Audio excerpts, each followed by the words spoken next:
welcome everybody. It's a special Wednesday edition of the EPS seminar. Tyler, if he looks familiar to you, it should be true.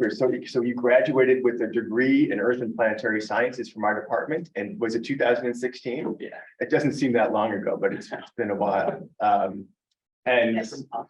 And you're originally from Naperville, so that's where you grew up. So he just sort of came down the road to be here with us for a few years. And he did a senior thesis working with Brad Sageman and a little bit with myself, sulfur isotopes. And where else would it be but, Cretaceous sediments from the lake, from the Western Interior Seaway. And so from here, he went on to Stanford and did a dissertation with Paige Chamberlain. Working on, I believe, the terrestrial ecosystem and how it varies as a function of climate, or doesn't vary. And since then, so that was last fall that you finished at Stanford? last winter, Yeah. 2021.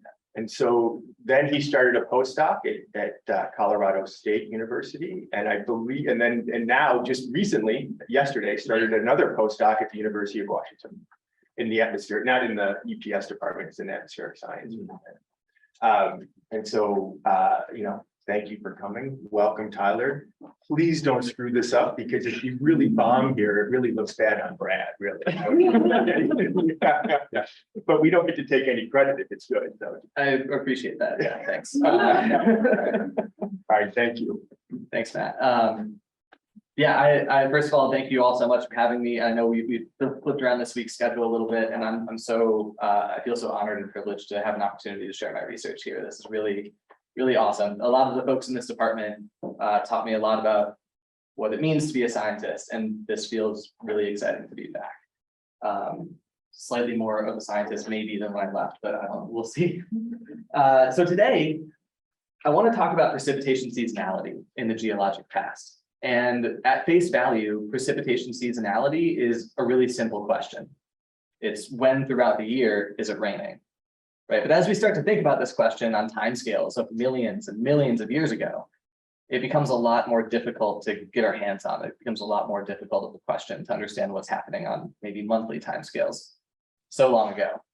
So what I want to talk about today is a proxy system that I've been developing to interrogate precipitation seasonality in the geologic past.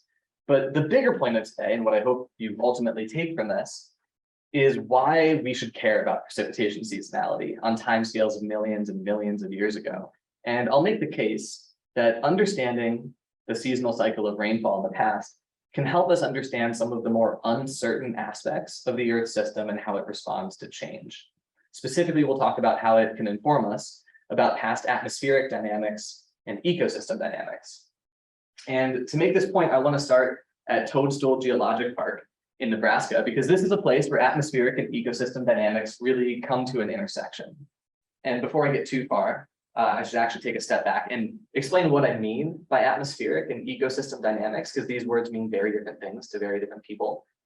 So for today, when I talk about atmospheric dynamics, I'm talking about the seasonal circulation patterns in our atmosphere that govern whether a place is wet or whether it's dry. These seasonal circulation patterns are really uncertain in future climates and also really uncertain in past climates. But if we know something about precipitation seasonality, we might be able to get an empirical constraint on these seasonal dynamics. And when I talk about ecosystem dynamics, I'm going to be referring to how a vegetation or a biome responds to climate. What does it take to kill a forest or to sustain a forest? What does it take to sustain or kill a desert? These are really big questions, and there's a lot of uncertainty surrounding these questions, but the past has a lot of examples of major ecological transitions and stasis that we can begin to interrogate. And a lot of times these ecosystems are really sensitive to what's happening with the seasonal cycle of rainfall. So these two things come to an intersection at Toadstool Geologic Park, because the sediments that you see here peeking up above the horizon, these are 30-million-year-old floodplain deposits, and they record in their geochemistry and in their fossils information about a time when the landscape was very different from how it looks today. 30 million years ago, there were these large sprawling forests that covered the Great Plains and spanned all the way into the Western US, reaching what is now the high desert of Oregon. And between 25 and 20 million years ago, most of these forests disappeared from the landscape, and we don't know why. one of the leading hypotheses for what caused this major episode of forest dieback is that summers got drier and it was too dry to host these forests anymore. Now, contextualizing this hypothesis is a really big challenge for the reasons I mentioned a moment ago. Number one, we don't really know what could have caused summers to get drier. We don't have a good grip on what might have happened 20 to 25 million years ago that could have affected the atmospheric dynamics in a way that summers could have gotten drier. Number two, we don't know much about the ecosystem dynamics. We don't know what it takes really to cause this massive episode of forest dieback. Could drier summers actually have done it in the first place? How dry do those summers need to be? What about wintertime precipitation? These are really big questions, and there are competing theories and hypotheses based on modern ecology that we can take to begin to test with these paleo data. But the third reason this is a hard hypothesis to really grip is that we don't have a lot of really easy ways to test whether summers actually got drier in the past. And this is what I want to talk about today. So we're going to dive into this problem of precipitation seasonality. We're going to do this in three parts. First, I'll talk a little bit more about why it's important. I haven't shown you any data or anything like this, so you have to take my word for it up until now about why we care about this, but I'm going to make the case a little bit more, and I hope you'll bear with me. In the second, we'll talk about how we can detect signals of precipitation seasonality in the past. And this is where I'll talk about this proxy system for past precipitation seasonality that I've been developing. And this proxy system uses a lot of existing data that we can combine and bring together to get at this problem in a new way. And finally, we're going to talk about the Western US in the Cenozoic. We're going to test this summer aridity hypothesis for forest dieback 20 to 25 million years ago. So to get started, let's talk about why this matters, why we should care. And before we do, I want to make sure that we're all on the same page about what I mean when I say precipitation seasonality. And we can think about seasonality as a gradient between a more winter wet climate on one side, or wetter in the cold seasons, and a more summer wet climate on the other side, or wetter in the warm seasons. And today we're only going to talk about the mid-latitudes, so you can think about winter and summer as having temperature variability, essentially. So a winter wet climate, in terms of monthly precipitation, will look something like this, with peaks in the winter and troughs in the summer. A summer wet climate will have a peak in the summer and troughs in the winter, and then this is something in between. There's some kind of gradient that we have here, where one reaches into the other.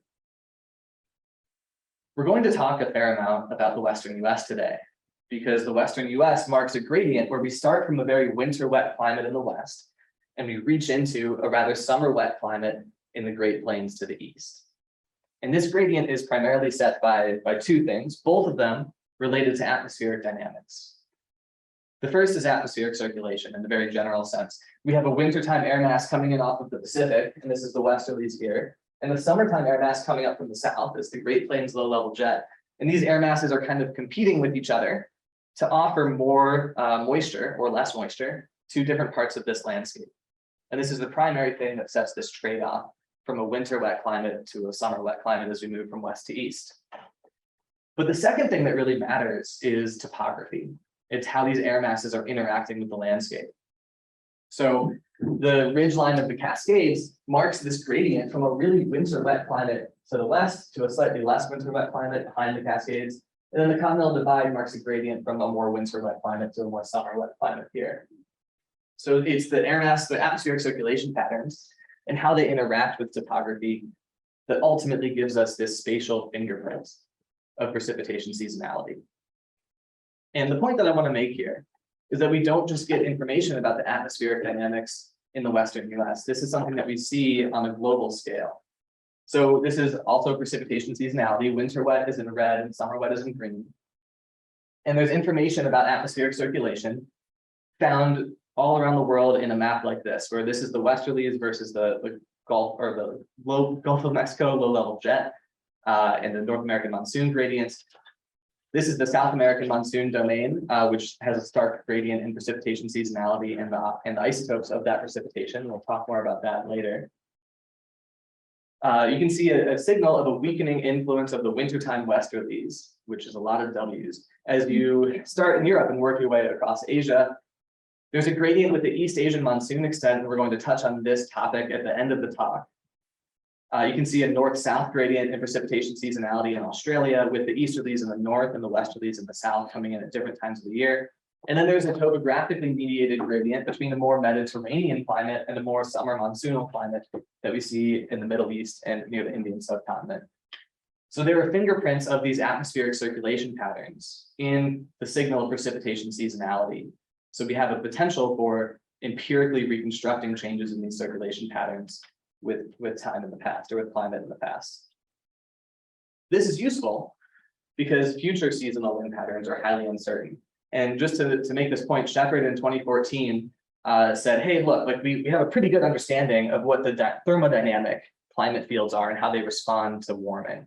There's a lot of model agreements about, for example, the surface temperature response to changes in CO2. This is the RCP 8.5 set of simulations.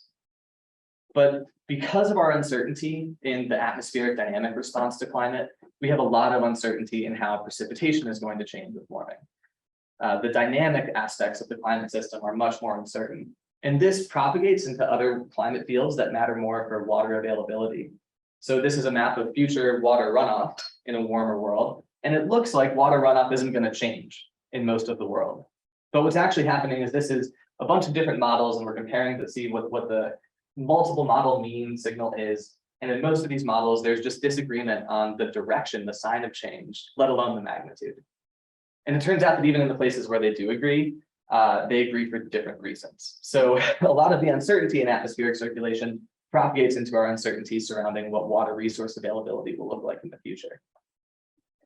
So we care about this from an atmospheric dynamics perspective. But we also know that seasonal moisture supply matters for ecosystem dynamics. It matters for plants.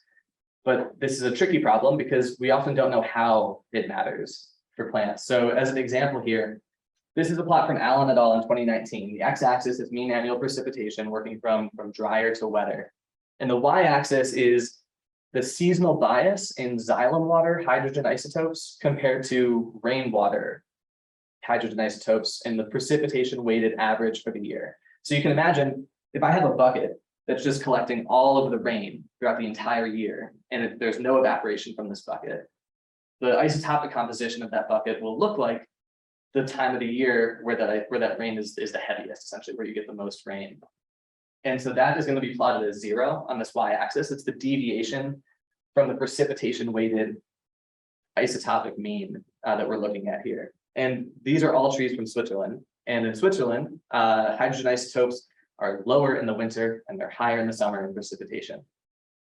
And what we see is that even relative to the precipitation weighted incoming isotopic composition, the vast majority of trees are using preferentially winter sourced moisture throughout the year until we get to higher precipitation rates when they start to use something more like the mean annual or summer moisture. We know that this winter derived moisture matters. Winter derived moisture preferentially infiltrates and percolates and contributes to groundwater reservoirs, which can help trees survive the warm summers. But what we don't know from this plot is what happens if you take away winter moisture, or what happens if you take away summer moisture. We don't really understand the sensitivity of these different types of forests or tree stands to removing seasonal moisture supply. And this is something that we might be able to interrogate or get at in the past if we can reconstruct precipitation seasonality. So now that we've kind of overviewed the importance from an atmospheric and ecosystem dynamics perspective, I want to talk about how we can detect these signals of precipitation seasonality in the past. And I'm going to walk through 2 different options just to draw some contrast between the proxy system that I'm going to present and other ways that are perhaps more commonly used for reconstructing past precipitation seasonality. And one of the things that we can do is that we can find material that forms really fast, right? We can find material that forms on monthly timescales and can record seasonal cycles. And there's a lot of good examples of this that are available in the rock record. We have shells or bivalves, tree rings. If you sample tooth enamel at a high enough resolution, you can often get seasonal cycles. Even some speleothems are depositing fast enough that you can get seasonal information from them. There's a few challenges, though, when we want to extend this back millions and millions of years. The first challenge is that these materials are not necessarily ubiquitous in the rock record. So it's difficult to find them in the first place. And this is an issue because of the second challenge, which is that it's often the case that each of these materials will only record for you a few seasonal cycles of information. This mammal might have only lived for 20 years, and its teeth might not have been forming the whole time. You might get a few seasonal cycles from the tooth enamel measurements that you make.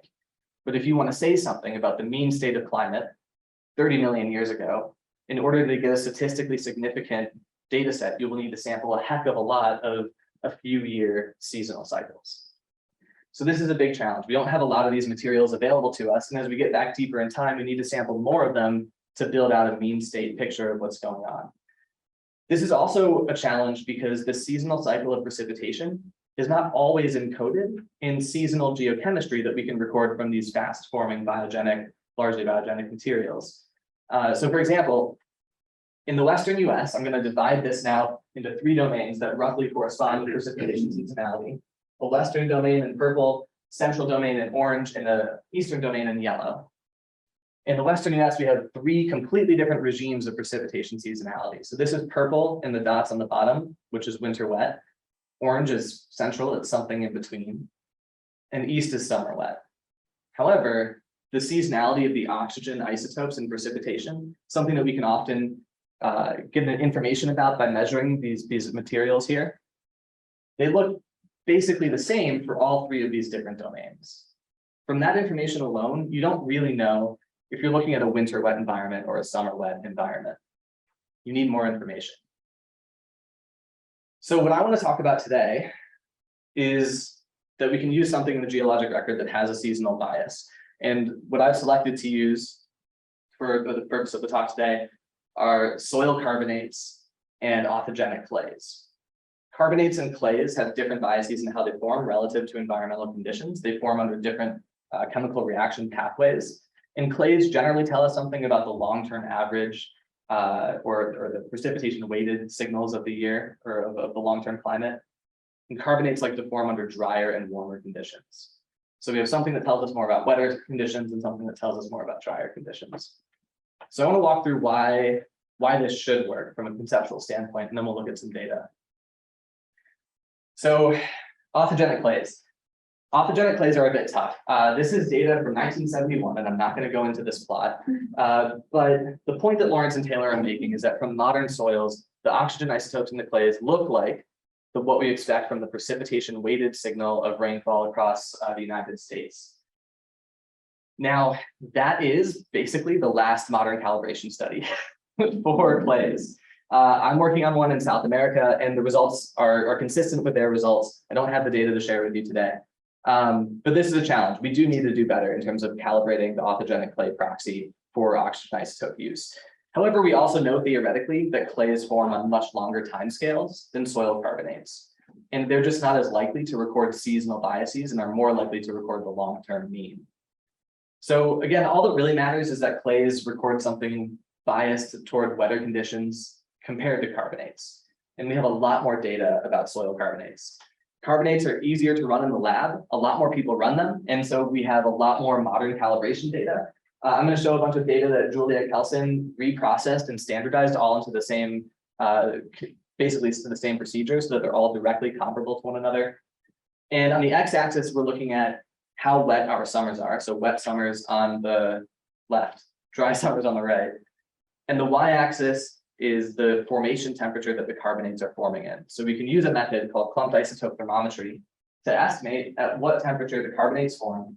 And if they formed at mean annual temperatures, they'll be somewhere around 0 here. So we're subtracting out the mean annual temperature.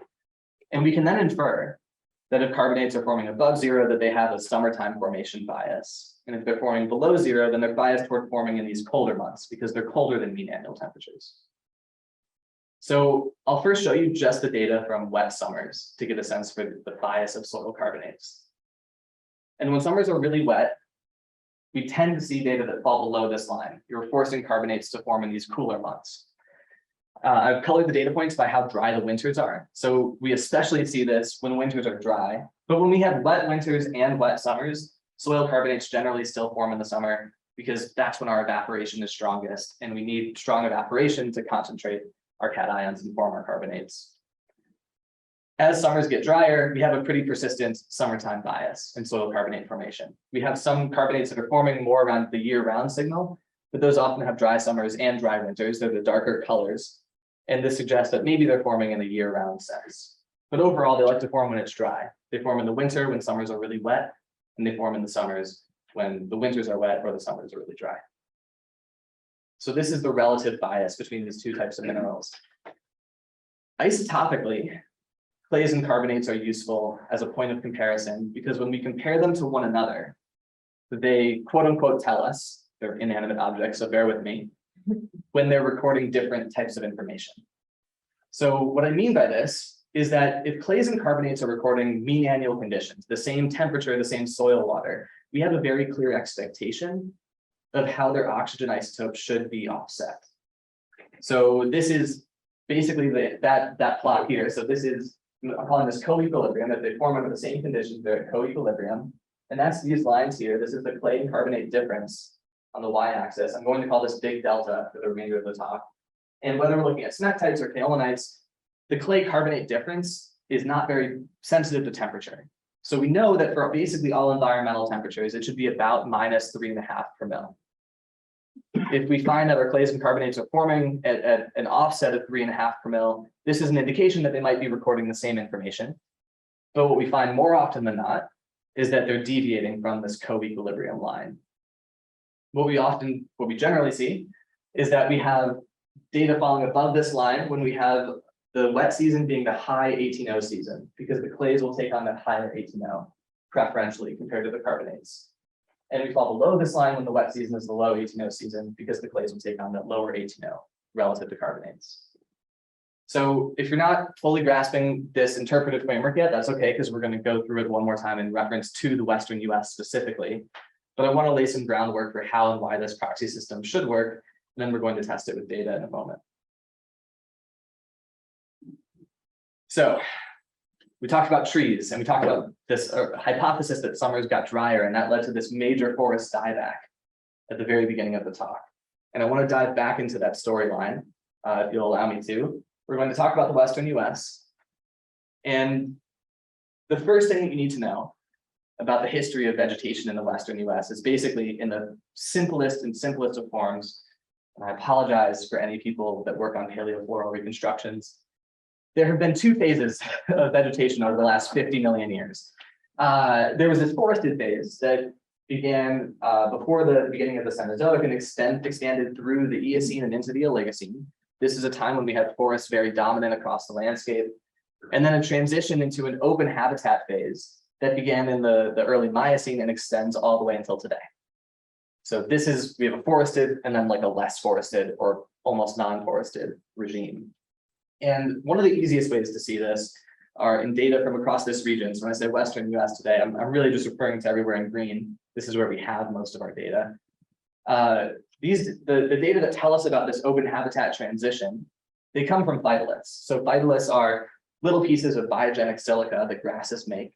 And the shape of different phytoliths can tell you about the type of grass that produced that phytolith, whether that grass likes to live in a closed habitat environment like a forest, or in an open habitat environment like a grassland or a grass-dominated ecosystem. So this large shift in the percentage of open habitat phytoliths across the open habitat transition defines this transition. Now, I wanted to come up with a way to show you like what this would have looked like in terms of the landscape change. And it's really hard because time machines don't exist yet. But the best I can do is this here. So on the left, we have a painting by Larry Felder. This is a mural of what Central Oregon might have looked like 40 million years ago. And the information, Larry Felder collaborated with a bunch of experts on this and used the fossil record from Central Oregon to build this reconstruction. But the point is, this is a much more densely vegetated, closed habitat, wet ecosystem than what exists at 0 million years ago on the right. This is a drone image from the field in 2018. It's complete with the haziness from the forest fires of that summer. And it's clear that we have a stark transition between the way this landscape used to look, the information recorded in those rocks, and the way the landscape looks today. The open habitat transition was a pretty big step toward the establishment of modern landscapes in the Western US. Wait. But this is not anthropogenically influenced. You're saying this is what the land just like looks like. It's not like people chopped down this forest. Yeah. So there's probably a lot more riparian vegetation in this part where we have the river, like trees and stuff. but we have a lot of agriculture here today. Right. But humans weren't, as far as I know, I don't actually know for certain, so thank you for calling me out on this. Humans weren't cutting down anything that used to be here. There are some forests in Central Oregon, but they exist at these higher elevations where you're still capturing some orographic rainout that can make it over the Cascades and make its way into this desert. But this part of Central Oregon and a lot of the rest of the Western US, without that orographic boost, is more open habitat. So the question that we want to ask is, why is it that these forests died back and grasslands took over? And the first thing I want to address before we talk about seasonality is that there's no clear link to global temperature. So this is a new global temperature reconstruction with warmer on the bottom, colder on the top, from Westerhold et al. In 2020. And this is like one of the most maybe boring times of this record. Like nothing is really happening here. However, in an earlier reconstruction from Zachos in 2001, there was a blip here. It got colder and then it got warmer. And this led some to hypothesize, specifically Stromberg, who helped me put together the Phytolith compilation, to hypothesize that global temperatures could have had a role here. There's no evidence for this in this new reconstruction, but I want to point out that even if we believe the old reconstruction, it's not totally clear why a cooling and a warming would cause a unidirectional shift in the vegetation, why it wouldn't cause, more grasslands and then less grasslands, but instead a single step for these two-step change in temperature. So in my opinion, this is no longer the leading hypothesis for the open habitat transition. And this brings up what was kind of the runner-up, which is that summers grew drier. A lot of the evidence for this comes simply from the fact that the types of grasses that took over the landscape, they look really similar to the types of grasses that exist in dry summer places today, specifically in Central and South American savannas. But again, this is a really difficult hypothesis to contextualize because we don't know much about the atmospheric dynamics that can cause drier summers, the ecosystem dynamics, whether or not drier summers will actually matter, and it's a hard hypothesis to test. So we're going to combine a bunch of clay and carbonate data and try to test the summer aridity hypothesis. These data span the western, central, and eastern domains, purple, orange, and yellow, as I showed before. And we compiled a bunch of data over 2,000 measurements and then contributed about 170 new measurements, many of them clays because the clay record had some holes that we had to fill. And these data, as a quick plug, are archived in what I call the Patch Lab. This is the paleoanalysis of terrestrial climate and hydrology. I'm still working on acronyms. But this is kind of an opportunistic thing where I had colleagues working in Europe and Asia, and we decided we're already compiling this a tremendous amount of data. Let's put it together into a single database so that we don't have to do this again.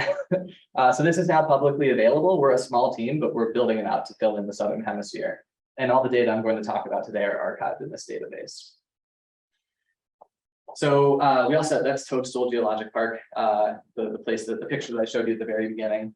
And again, we're splitting it into these three different domains because these are different regions of precipitation seasonality today, and they should potentially give us different signals in the past. So I'm going to walk through the data now. This is the Phytolith record that defines the open habitat transition. That transition is this green bar. And first I'll show you the carbonates. The carbonate values and the clay values are different in each of these domains, west, central, and east. So I'm going to subtract out the pre-open habitat transition oxygen isotopes so I can compare them all on the same line. Because what we care about right now are the trends, what's happening across the open habitat transition. And for the carbonates, the answer is not much. There's not really a clear signal of any trend across the open habitat transition here. These box and whisker plots show what's going on before versus after for all of these data. But you can imagine that I wouldn't be sharing this if we didn't see something different in the clays. In the clays, in each of these domains, there's a statistically significant 1 to 4 per mil increase in oxygen isotopes. We see this also in the box and whisker plots too on the side. Now, if you handed me the clay record and you said, here, let me know what was happening, interpret this, tell me what happened in the past, I could maybe come up with 10 different ways to explain that increase in delta 18 of the clays. The reason that the carbonates are important here is that the vast majority of those 10 different ways would require an increase in the carbonate data as well. When we see really clear diverging trends in these two different types of data like this is a good indication that they're recording different environmental signals. They're not telling us about the same mean annual conditions. We also know that we should see deviations from that co-equilibrium line that we talked about before, because they're deviating through the past. So this is a good indication that maybe something is going on with seasonality. And we know that these minerals have seasonal biases relative to each other, or at least I've asked you to believe me that that's the case.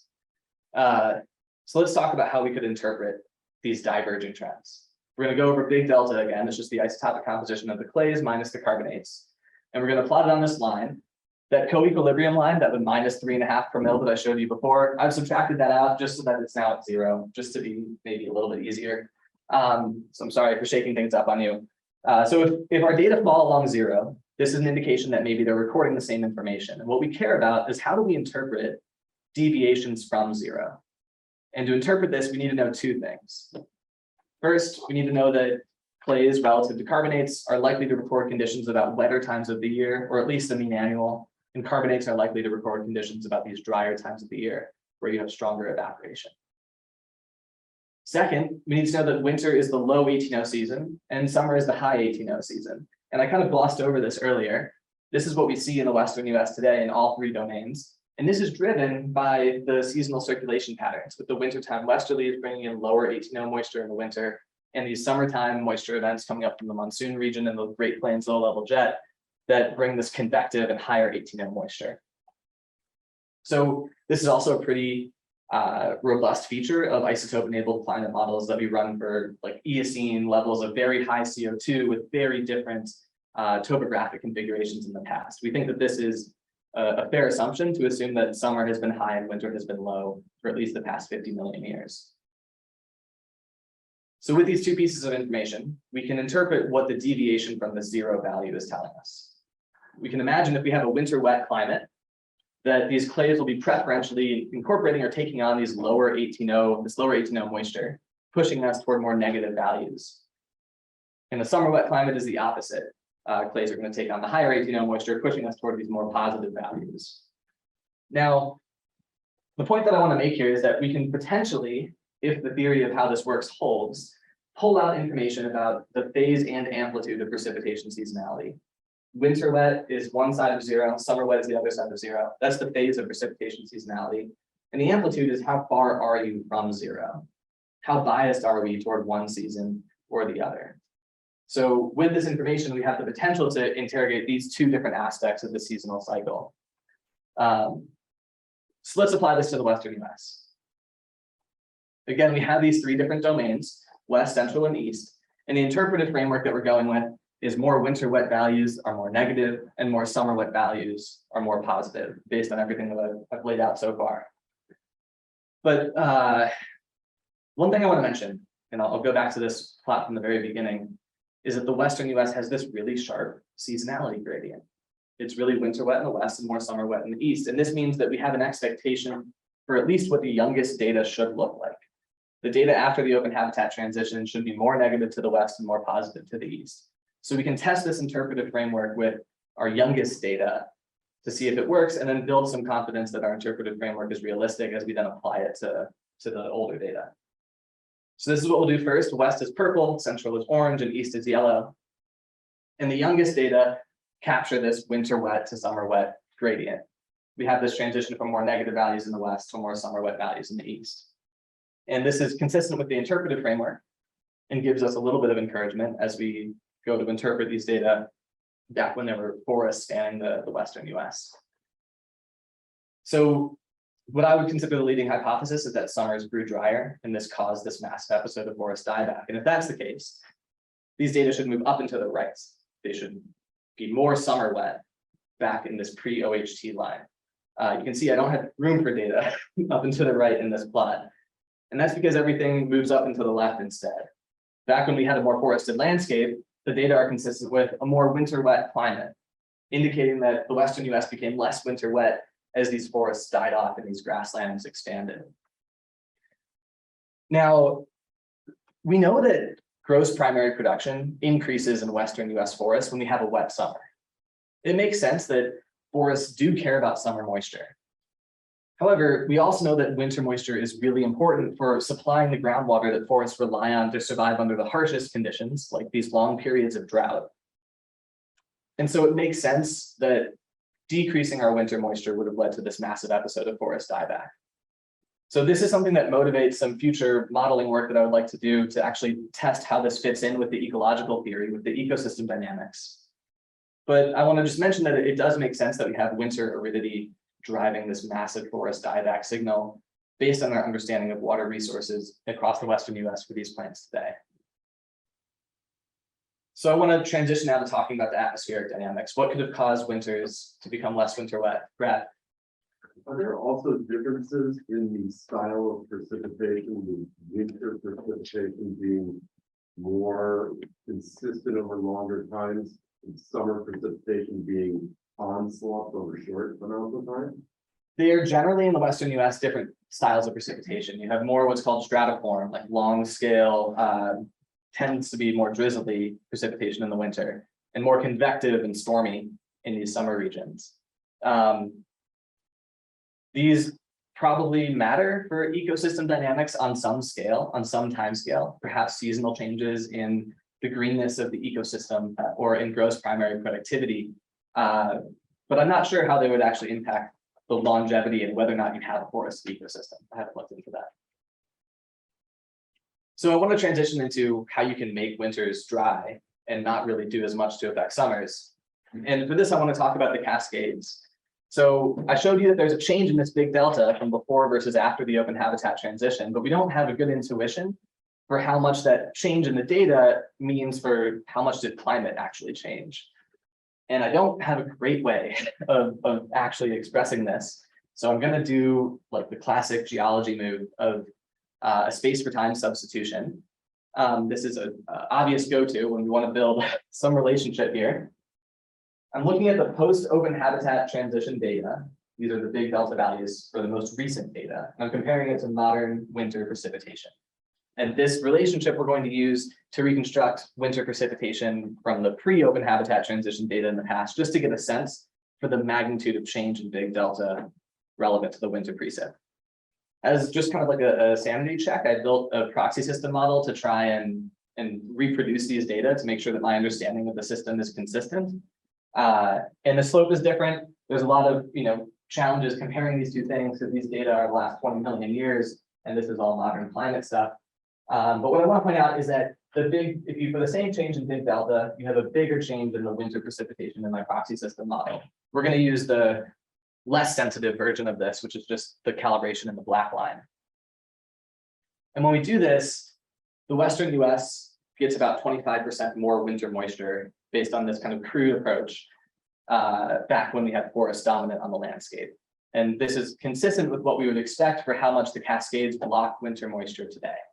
So our kind of tentative hypothesis about what's going on is that the Cascades uplifted and caused this rain shadow that preferentially removed winter moisture more so than summer. The Cascades are a really strong winter rain shadow today. They're really good at blocking winter moisture, less so in the summer. And we know that the transitions that happen in the clay data and the phytolith data are unidirectional. They happened once and then didn't happen again. So our best hypothesis for what was happening is that we established this strong rain shadow in the Cascades uplift, and it's persisted up until the present day. We also know there weren't changes in temperature that would likely modify the westerly storm track across the Pacific at this time. We don't have any reason to believe that that's what's going on, but there are some like maybe teleconnection-y chances or changes that are happening across Asia and Mongolia that could have impacted the position of the jet also permanently. And so this is something else to explore. So again, this is a tentative hypothesis. I think it's the simplest hypothesis with the data that we have available. So I want to talk about some other ways that we could explain the data and why they maybe don't make as much sense. Another way to get less winter wet data would be that summers got wetter, not winters getting drier. If this were the case, we should expect to see the signal in the carbonates, not the clays. We'd expect the same big delta shift, but it should primarily be coming up in the carbonate data because they're more sensitive to what's happening in the summertime. They're generally forming in the summer climates, as we saw from the modern data earlier. The fact that the data are the signal is primarily in the clays is an indication that this is a signal or a climatic shift that's happening during times when carbonates are less sensitive to it. Also, we would, if summers got wetter, we would have to come up with an ecological reason why this massive episode of forest dieback coincides with transition to wetter summers. And I don't know of any theory that would support this idea. So that's, maybe a more circular thought, but another restriction to that hypothesis.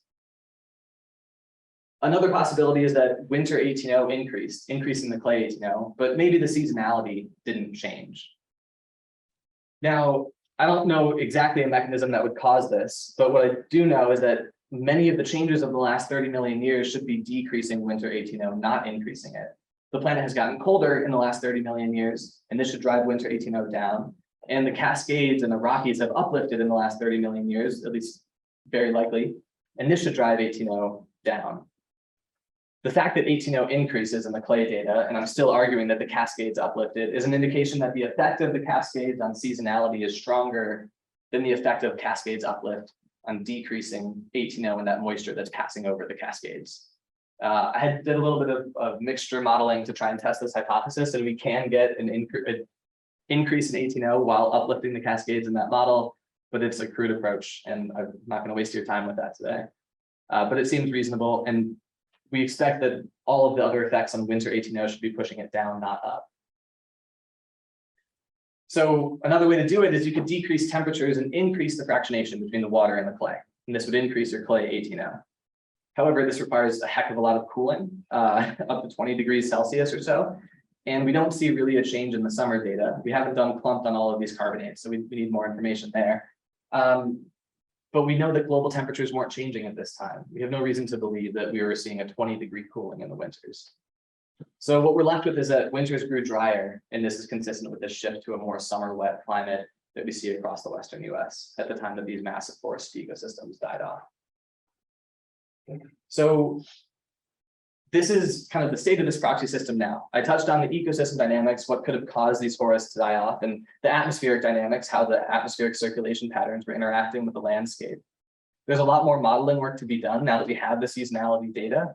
We can go and test different hypotheses with models, and I haven't done this yet, but that would be an obvious next step. And what I want to talk about for the last couple of minutes are extending this proxy system to other places in the world where we know that there are big uncertainties about atmospheric and ecosystem dynamics. And I meant to say all of that while this slide was up. So we're going to transition now to other parts of the world. And I mentioned that I had built a proxy system model for the big delta value, and these are the results of this for the planet. More negative big delta values are in red, more positive big delta values are in green. There's some funky stuff going on in Russia, and this is because I'm forcing the model with reanalysis data that has this weird pattern in seasonal precipitation, and I need to look into what's causing that pattern. So I don't really know why this is happening in the reanalysis data, but it propagates into our big delta predictions. The proxy system model is really simple. It's just based on how I understand clays and carbonates are forming, and there's a lot of room for theoretically making this more robust.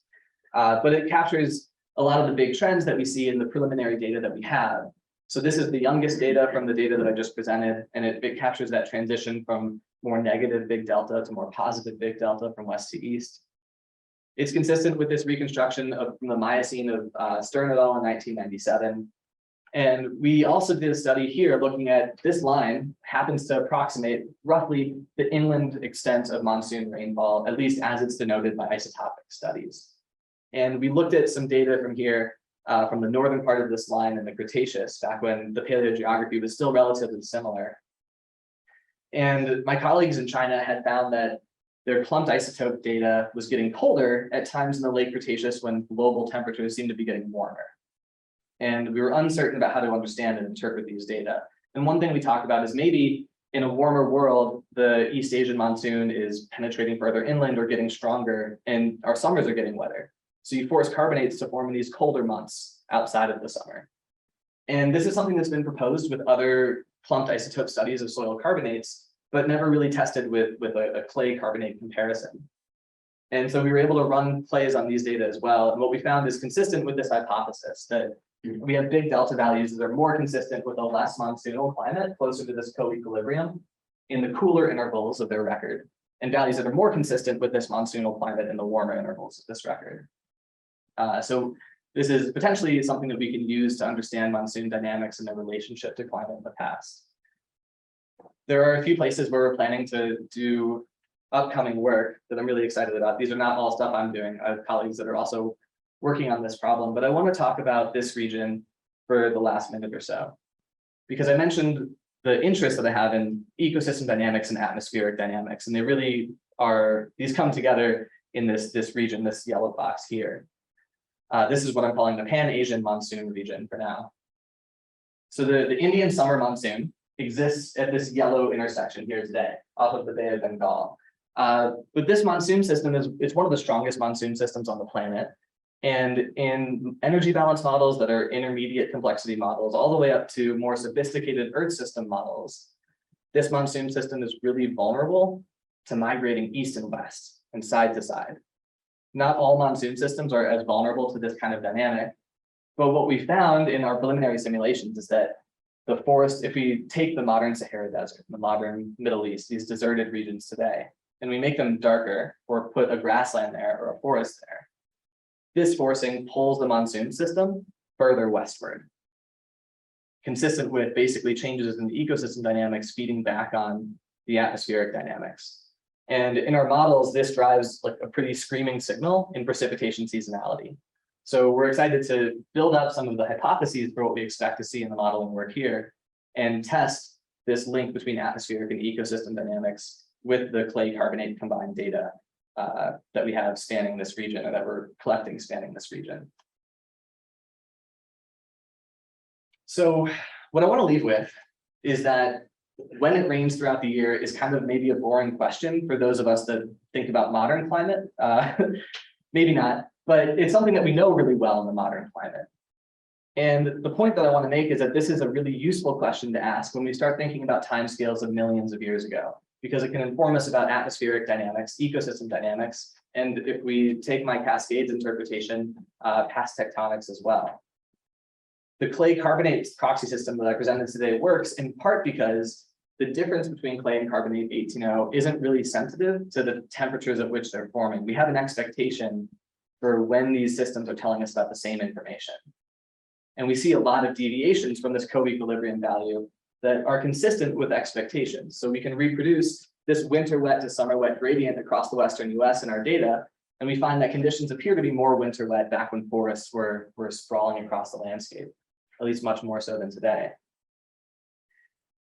And what I've basically kind of discussed here is a bit of a state of this proxy system. This is something that we've begun developing, but there's a lot of additional work. We need to do more modern calibration studies. We talked about the deficiencies with the clay data before, and we need to further develop the theory. We need to develop a better understanding for how clays are forming and whether they can capture seasonal biases, because I've been assuming that they can't, and that's a big assumption. So there's a lot of work to do here, but I hope that what I've left you with is that this is a proxy system that is potentially useful for understanding some of these very uncertain aspects of the Earth system, such as atmospheric dynamics and ecosystem dynamics, and might help us gain some insight into how they've evolved with the climate in the past. Thank you.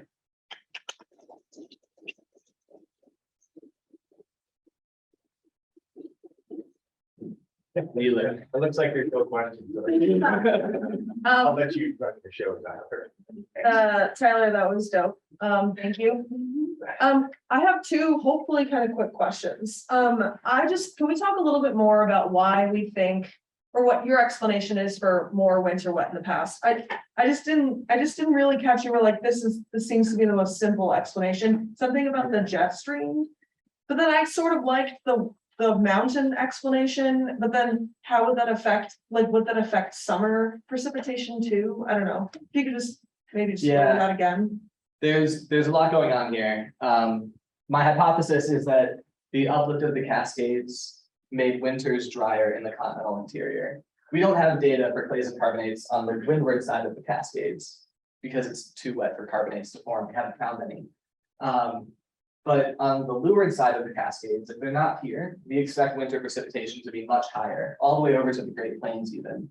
And this is because the Cascades are really good at blocking winter moisture. There's this strong moisture source coming in off of the Pacific, the westerlies, and they're coming in at basically a 90-degree angle to the Cascades. And it's just like a big barrier that pulls a ton of moisture out of the atmosphere. And so when the Cascades uplift, they pull a lot more moisture out of the atmosphere in the winter than they do in the summer when the circulation patterns are different. So they have a bigger impact on winter moisture than summer moisture. And I think that this is really easy to maybe see if we just consider the modern data, where there's a huge gradient and we have less winter precipitation inland of the Cascades than westward of the Cascades. And maybe, we're confounding it a little bit, causality and correlation, but I'll ask you to believe me when I say that the reason that this gradient is here is because of the Cascades, that it's not a coincidence that we have this stark gradient in precipitation seasonality across the Cascades. Okay, yeah, because I don't know, I guess when you first explained it, I maybe missed that you did think it was from the Cascades, because I was like, that makes the most sense when you explain it again later. Okay. My second question is, it was a while back, but it was about the like teeth and how they showed the same winter wet, summer wet, like it was like really ages ago. But I got kind of stuck on it because I didn't understand why the teeth wouldn't show the seasonality, like why they would all be the same.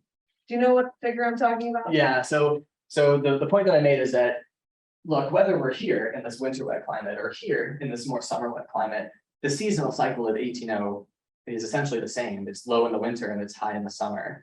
And this means that we're not going to be able to say whether it's winter wet or summer wet from the 18O seasonal cycle alone, because it's the same whether we're here or whether we're here.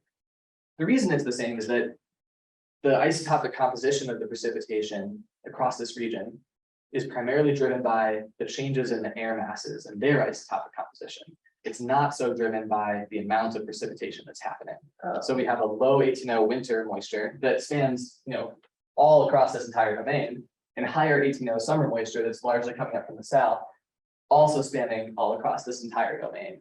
So you just get low 18O in the winter, high 18O in the summer, regardless of whether you're in a winter wet climate or a summer wet climate. Right, so it dictates the air mass isotopic composition, but not whether or not it rained. Is that what you mean? In a sense, yeah, Okay. yeah. So you can maybe interpret changes in like the amplitude of that seasonal cycle, and that might tell you about one of these air masses getting weaker or stronger, but it's still really difficult to say how winter wet or how summer wet you are with cool. just that seasonal cycle information alone. Cool, thank you. Thanks. Yeah, Maggie. I was wondering, this is fascinating, fantastic, I get so excited you do all this fabulous science. I think this is really cool what we're learning from winter precipitation, because that is certainly hard to do.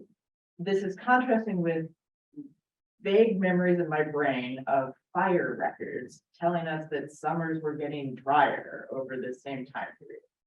Have you compared those data, and how does that jive with your carbonate staying the same? This is a Or is big, that a matter of normalization yeah, to the whole broad scale? I don't know. So it could be the case that there is a change in summer precipitation where you cancel out what's happening in the carbonates. Maybe you force carbonates to form more in the summer, but that summer 18O is lower. And so it just, you have these competing effects. And we need to run. Do you plot them agree more. that the data, because it's all very So- vague in my brain, does it in fact get drier in the Western US? I wonder if 25 what you're million. imagining or what you're remembering are, sorry. our data. That's I wonder if what you're fabricating, no. I think you might be thinking about California and Nevada data, That's which are just south of the domain, where there's a lot of debate about precipitation seasonality in this region, because we don't know much about the history of the California coastal current and how that impacts summer and winter moisture. And there's debates between which season matters more. But around a little bit after this record is where there is potentially a major change in precipitation seasonality in that part of the domain. We don't have enough plain carbonate data over time to actually test that hypothesis yet. In this region, I actually wasn't able to find enough charcoal or fire proxy data to note any significant change. But this would be a really cool question, because we don't know if you needed fires to spark that transition from a forested to a more open habitat landscape. But I haven't found enough data to pull out a meaningful signal. Yeah. Really cool talk, and Thank just so neat to see all these different pieces of a puzzle come together, so Thanks. cool work. My question about the waters that you're reconstructing, so you're treating the carbonate and clay systems as capturing precipitation isotopes pretty directly without modification of the water after it falls from the sky, right? Sure, yeah. And so I'm just curious about your thoughts about potential evapotranspirative modification of soil waters, especially if you're dealing with big change in hydroclimate, Right. like, yeah. Yeah. What's going on with evaporation, what's going on with plant uses of those waters? Right. So if the aridity signal from drier winters leads to more evaporation, first of all, it might be reasonable to expect that evaporation is going to have a stronger effect on the soil carbonates, which we tend to think of as already having some evaporative enrichment potentially. And this would essentially force the carbonates toward higher values and cancel out a lot of the signal in the big delta that we see. So without that evaporative enrichment, we would expect a bigger signal toward less winter wet climates. But if we have a constant evaporative enrichment, it could be that, where I'm drawing this line from winter wet to summer wet is kind of unreasonable because maybe there's this constant offset in the carbonates that would push this line toward one direction or the other. And this is something that I think we need to think about more, but there's a hypothesis that like we usually don't measure both clays and carbonates. This is not something common. Partially clays are really hard to measure in the lab. But there's this hypothesis that, look, we don't need to measure both of them because they're recording the same soil moisture, it's just that one of them is evaporatively enriched. It's just going to be offset by a little bit. And I've explored ways that we might be able to get the same signal by a change in that evaporative enrichment, but it's really difficult because the carbonates don't change all that much. And it's difficult to imagine why you would evaporatively enrich just the winter moisture and not the summer moisture. So I haven't come up with a way that we can explain this signal if we assume that carbonates are just recording the same thing as clays, but with a more evaporative enriched component. It seems likely to me that they are recording different seasonal proportions of the air masses. But it's something that there are tools now that we can think about this in a lot more detail, including looking more at the clump data from the carbonates and the CAP48 to get at maybe kinetic effects and evaporative effects and triple oxygen from the carbonates. And I've written a proposal to do modern calibrations on this kind of stuff. And this is all stuff, measurements that we would like to make to account for exactly what you're talking about. Thanks. Thanks. Maybe one or two more questions, but I realize some people might have to go, so don't feel like you have to stay. Well, I won't judge you. Yeah. I'd like to know, do we know when the Kukla and the Pacific plate collided with the American plate? And we know exactly, we can get an idea when we had a transition in the weather. My best understanding of this collision is that it would have started sometime in the later Cretaceous or maybe early Cenozoic. We think that there were proto-cascades that existed throughout the entirety of the record that I've presented here. And these would have looked like dotted stratovolcanoes kind of across the landscape that are not doing a very good job blocking incoming moisture because it can just go around these stratovolcanoes. But there would have been some sort of volcanism in early cascades associated with these tectonic events in the late Cretaceous, or even earlier in the mid Cretaceous. I don't remember exactly. So there was already a proto-cascades that existed for the entirety of the record, at least based on the popular interpretations of the data right now. But I don't know the tectonic drivers of cascades uplift and what would have caused this increase in cascades uplift. There's still some debate about this. A lot of it has to do with changes in the angle of slab subduction beneath the cascades. And the estimates for cascades uplift range from 35 million years ago to about 10 million years ago. And there's a lot of debate. Yeah, Dan. Great talk, thank you very much. I do have a question that kind of borrowed from the modern, and that's when we think about modern precipitation variability on the West Coast, we're often talking about the Pacific High or changes in sea surface temperatures, things like that. And so it seems like the giant elephant in the room that was sort of left out of your hypotheses was something going on in the Pacific. I'm just wondering, whether you eliminated that or whether there potentially could be a role for the Pacific to help drive some of the changes that you're seeing. There potentially could be, but I don't have a reason to believe that there is right now.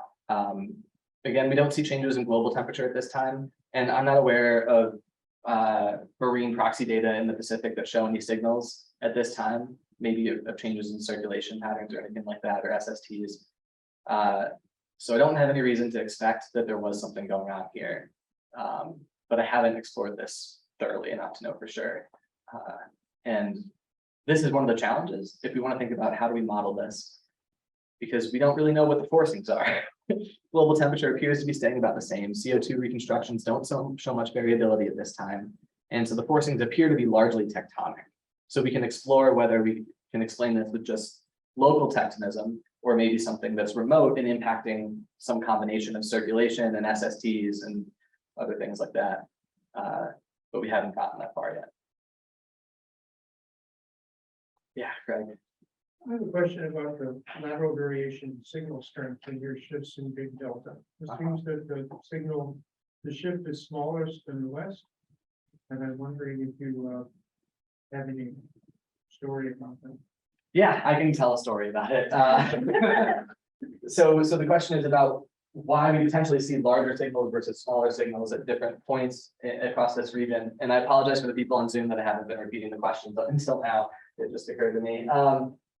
So what we know from the modern soil carbonates in the Western US, and I didn't show this here, is that in the very most winter wet climates in the Western US, the soil carbonates look a little bit more like winter moisture than they do like summer moisture. Even if they're forming in the summer, they're probably some, evaporatively enriched version of this winter moisture, because their isotopes, after we account for the clumped isotope temperature of formation, they look more like the winter moisture.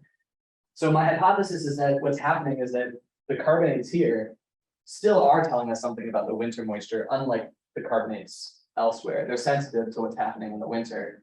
And as a result, you're seeing some of the same signal, like the 18O of the carbonate. It's not conclusive in the data, but it seems that there's a small increase in the 18O of the carbonate that cancels out some of the larger increase in the 18O of the clay, because the carbonates here in this winter wet environment are more sensitive potentially to what's going on in the winter. So we don't know this for sure, but one reason is that the carbonates in this region, also in the West, when they first pop in the record, it's about a little bit before, so around 30 million years ago. It's too wet probably before then, we haven't found any.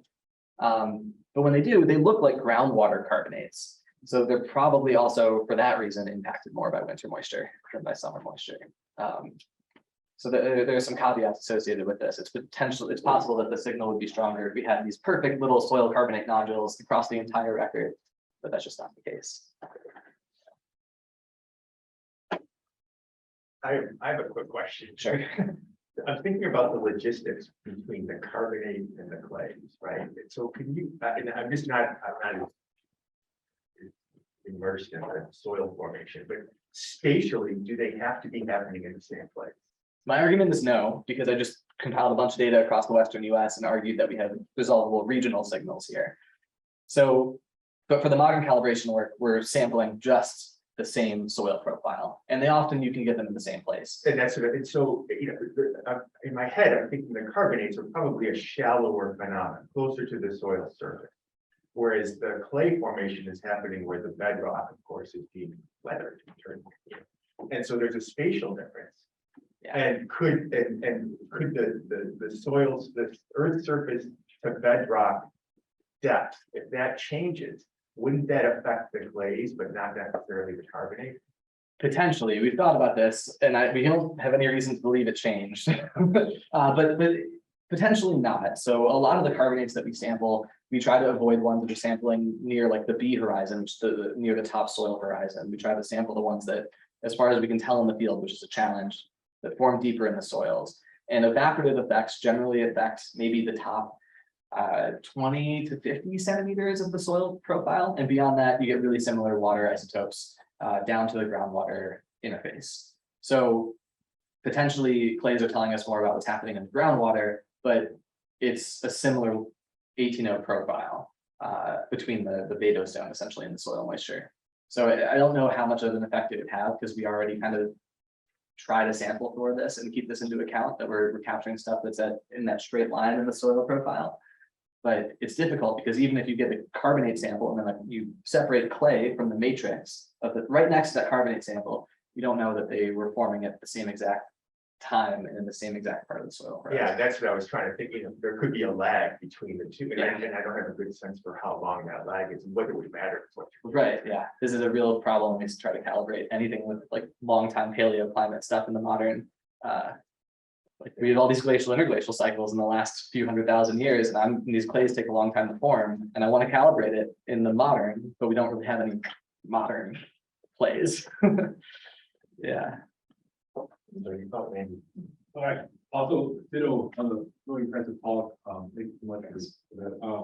And I have also questions about the property and my knowledge of carbonates and quite really limited, but what about like equilibrium, isotope effects, net effects, what's the evidence that like the carbonates are forming in equilibrium? You know, and I guess that's a pretty old assumption, right? When does it hold up and, you know, like, is there exchange, or do they crystallize, you know, or like, their exchange, like what's the fidelity, stuff like that?